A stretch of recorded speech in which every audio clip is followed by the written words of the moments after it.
Assalamualaikum warahmatullahi wabarakatuh. Alhamdulillahirabbil alamin. Hari ini kita bertemu pada mata kuliah Praktikum Korespondensi dan Kearsipan. Perkenalkan, nama saya Widwi Handari Aji.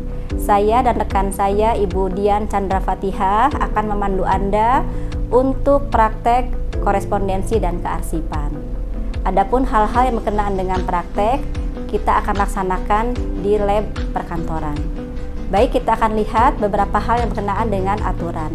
Baik, untuk kegiatan praktikum, Anda diharapkan sudah mengambil mata kuliah teori tentang atau mata kuliah korespondensi. Artinya Anda sudah lulus mata kuliah korespondensi dan juga mata kuliah manajemen kearsipan. Jika Anda belum lulus mata kuliah tersebut, Anda belum boleh mengambil praktikum korespondensi dan kearsipan. Karena bagaimana bisa praktek kalau Anda belum mengambil teorinya.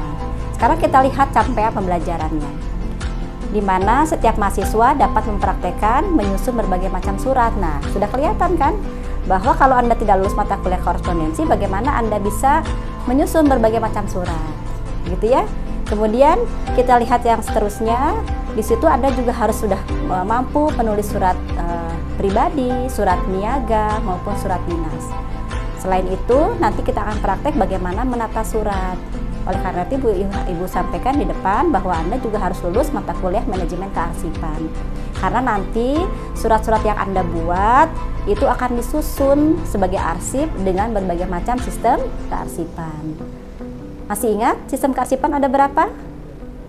Oh ya, betul ya, ada 5 macam. Kemudian kita lihat lagi, diharapkan pada minggu ini, yang pertama Anda mampu memahami konsep-konsep praktikum, baik itu korespondensi maupun kearsipan. Kemudian yang kedua, Anda juga mampu memahami ruang lingkup materinya, apa saja sih yang akan dikerjakan, kira-kira surat-surat apa yang nanti akan Anda buat, kemudian tata tertib yang utama dan juga bagaimana Anda mengikuti dari awal sampai akhir. Karena kalau untuk praktikum, tidak boleh satu hari pun Anda tertinggal. Kenapa tidak boleh tertinggal? Karena setiap minggunya materi itu baru. Setiap minggu materinya dijelaskan mulai awal sampai akhir dan sampai Anda mengerjakan perbagiannya. Sekarang kita lihat rencana praktikum, ya.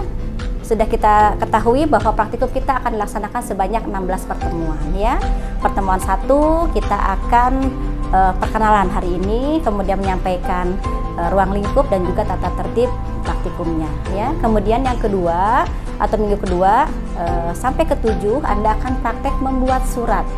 Ada bermacam surat yang akan Anda praktekkan, mulai dari surat pribadi, surat niaga maupun surat dinas, dan itu akan Anda buat dengan berbagai macam bentuk suratnya, ya. Kemudian minggu ke-8 kita UTS dulu, ya. Apa yang akan diujikan? Ya, berarti apa-apa yang sudah Anda praktekkan selama pertemuan 1 sampai pertemuan ke-7, ya. Di mana Anda akan diuji atau akan melaksanakan ujian tengah semester mengenai materi-materi korespondensi. Setelah ujian, minggu ke-9 kita masuk lagi praktek untuk mempraktekkan kearsipannya, ya. Jadi surat-surat minggu lalu sebelum UTS itu Anda bawa lagi, tidak boleh ketinggalan. Berarti Anda akan buat selama 7 minggu itu ada sekitar 7 surat yang Anda buat. Jadi satu pertemuan 1 surat. Mudah kan ya? Gampang? Gampang ya. Baik, kita lihat lagi. Pada minggu ke-9 kita akan mencatat surat-surat yang berkenaan dengan pencatatan pola lama, yaitu Anda akan mencatat di buku agenda surat masuk. Kemudian pertemuan ke-10 kita akan mencatat surat tersebut ke dalam buku agenda surat, ya. Pelengkap dari materi-materi itu nanti di minggu ke-11 kita akan mencatat surat masuk ke dalam lembar disposisi. Minggu ke-12 kita akan mencatat surat-surat tersebut, ya, ke dalam pencatatan atau media pola baru, yaitu menggunakan kartu kendali, ya. Jadi kita per minggunya kartu kendali surat masuk dulu, minggu berikutnya pertemuan ke-13 kita akan mencatat di kartu kendali surat keluar, ya. Kemudian di pertemuan 14 kita akan masih pencatatan juga, ya. Anda akan mencatat surat itu di lembar ekspedisi dan Anda akan menyiapkan untuk penyimpanan atau filing, di mana hal pertama yang Anda lakukan adalah mencatat semua surat di buku indeks, ya. Minggu berikutnya, minggu ke-15, baru kita akan praktek menata surat semuanya yang sudah Anda catat. Jadi kita ada 3 pekerjaan ya, kalau praktek kearsipan dan korespondensi itu. Yang pertama membuat surat, yang kedua mencatat surat, yang ketiga menyimpan surat. Jadi di minggu terakhir, minggu ke-15, kita akan menyimpan semua arsip yang sudah Anda catat di berbagai media pencatatan, baik surat masuk maupun surat keluar, ke dalam sistem penyimpanan arsip. Dan diakhiri di minggu ke-16, mohon maaf, kita akan melaksanakan ujian akhir semester ya. Berikutnya kita akan lihat sistem penilaian ya. Praktek dinilai ya, sama dengan teori ya. Artinya Anda akan mendapatkan komposisi penilaian sebagai berikut. Yang pertama, nilai kehadiran ya. Diharapkan Anda semua hadir atau mengikuti perkuliahan selama 14 pertemuan ditambah dengan UTS dan UAS. Kemudian ada nilai tugas ya. Tugasnya apa, Bu? Nah, tugas itu adalah setiap Anda mengerjakan per minggunya, surat pertama, kedua, ketiga, keempat, sampai ketujuh, mencatat di buku agenda masuk, agenda keluar, kartu kendali, sampai dengan penyimpanan surat, itu masuk ke nilai tugas ya. Berapa besarannya? 20% ya. Kemudian nilai yang ketiga adalah dari ujian tengah semester, di mana Ibu sudah sampaikan di depan bahwa yang akan diujikan adalah surat menyuratnya saja. Dan yang terakhir di UAS-nya, di ujian akhir semester, Anda akan mengerjakan praktek penyimpanan arsip atau filing ya. Ini persiapan nih untuk minggu depan, alat dan bahan yang harus disiapkan ya.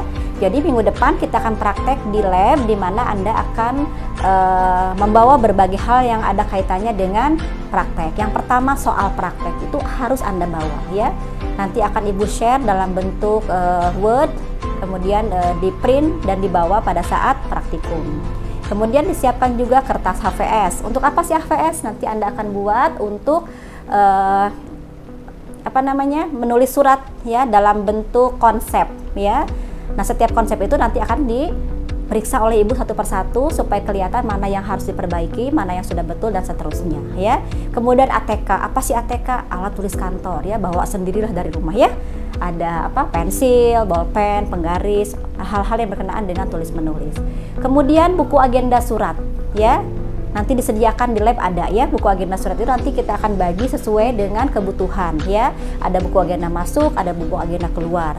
Kemudian ada lembar disposisi, kartu kendali, buku ekspedisi, buku indeks, map Snell Hector, stick note, sampai dengan sekat pembatas ya.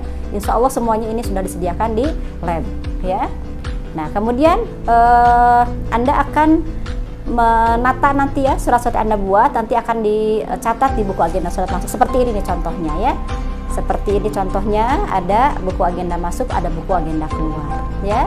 Kemudian nih kartu kendali ya. Ini juga Anda akan catat setiap surat. Setelah suratnya dibuat, Anda catat ke buku agenda masuk, agenda keluar.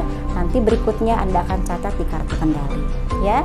Kemudian lembar disposisi juga sama, Anda akan catat surat masuknya ke lembar disposisi.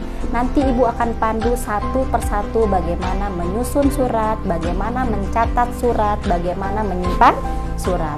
Kemudian buku ekspedisi. Nah, ini ya bisa dua macam bentuknya, bisa dalam bentuk form atau lembar-lembar, bisa juga dalam bentuk buku. Kalau di kantor-kantor Ibu lihat masih menggunakan buku ekspedisi seperti ini, panjang ya bukunya ya. Ini biasanya digunakan untuk mengirim surat dari sekretariat ke bagian-bagian yang ada di kantor ya. Kemudian alatnya yang harus siapkan apa saja? Ada stapler, tentu saja dengan isinya ya. Ada klip kertas, ada perforator, ada stapler remover. Kemudian kita lihat nih yang Ibu sebutkan tadi ya, ini ya. Stapler, isi stapler, klip kertas, perforator, stapler remover. Nah, ini ya. Yang paling ujung kiri kita lihat itu ada stapler ya, gunanya untuk menyatukan antara satu surat dengan surat yang lain. Kemudian ada perforator ya, ini untuk melubangi kertas. Bahkan kalau teman-teman di lab selalu mengatakan dengan istilah bolongator. Kenapa bolongator?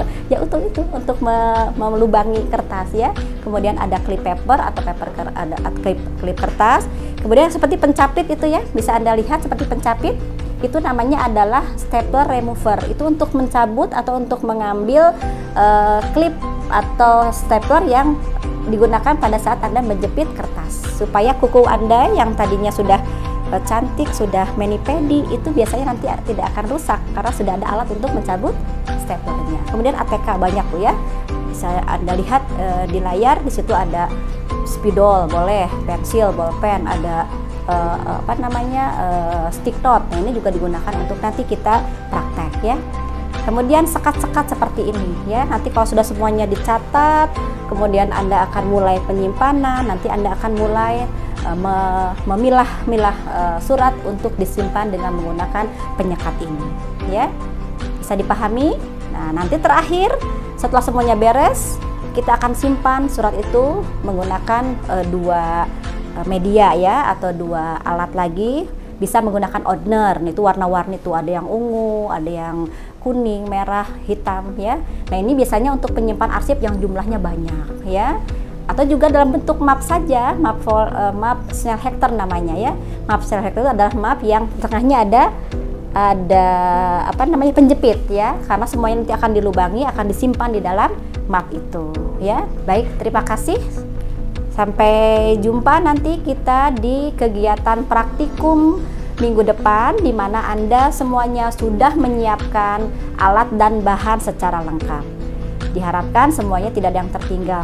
Kalau tertinggal, Ibu khawatir nanti Anda tidak bisa mengikuti kegiatan praktikum, karena satu mahasiswa akan mengerjakan secara mandiri, alat bahannya juga sendiri. Jadi nggak bisa berdua atau bertiga ya. Jadi satu set soal untuk sendiri. Maaf, alat-alat dan juga bahannya juga sendiri ya. Bisa dipahami semuanya? Baik, terima kasih untuk hari ini. Insya Allah kita ketemu lagi di minggu depan untuk kegiatan praktikum, di mana sekali lagi kita akan dipandu oleh dua dosen, Ibu dan Ibu Dian. Setiap minggu kita akan bergantian untuk memandu atau membina Anda dalam kegiatan praktikum. Terima kasih, Ibu tutup. Assalamualaikum warahmatullahi wabarakatuh.